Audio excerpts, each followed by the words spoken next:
Guys, nakita ko pala sa daan guys, ang babae na to guys na hawak-hawak ang maliit niyang anak. Siguro nasa 5 months old yung anak niya. Sabi niya, sir, pahingi naman ng pera pambili ng gatas.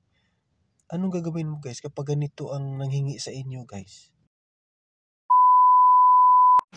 Habang naglalakad ako sa gilid ng highway, isang babaeng may hawak na anak nakaupo sa highway.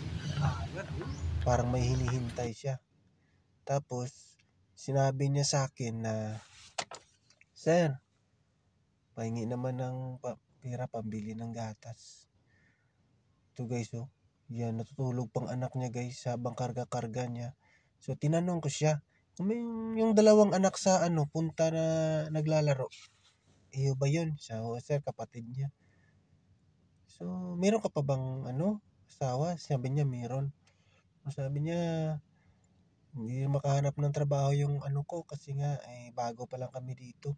Hindi daw siya dito taga Bacolod City guys, taga Kabangkalan daw siya.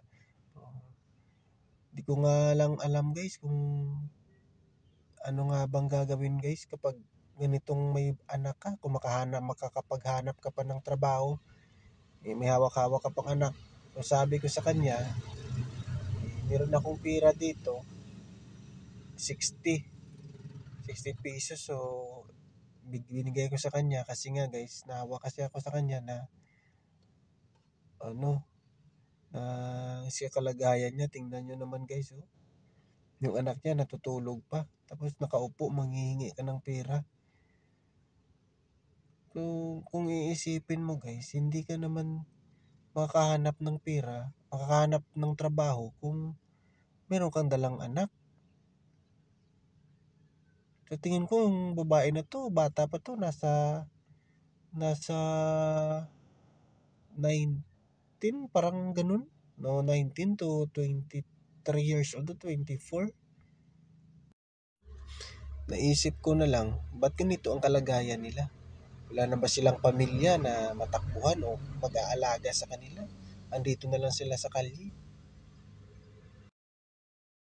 Grabe guys, sa totoo lang guys, wala rin akong tira guys. Naglakad nga lang ako papuntang trabaho guys. Nakita ko lang sila sa daan. Sabi niya sa akin, sir, pahingi naman ng tira, pambili lang ng gatas ng anak. So, meron akong isang daan sa bulsa na tinatago. Kaya sabi ko, balik lang ako.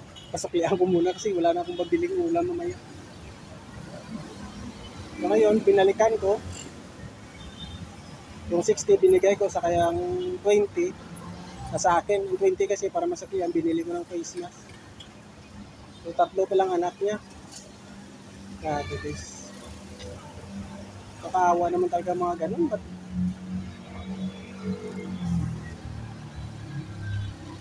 so yun na guys. Thank you.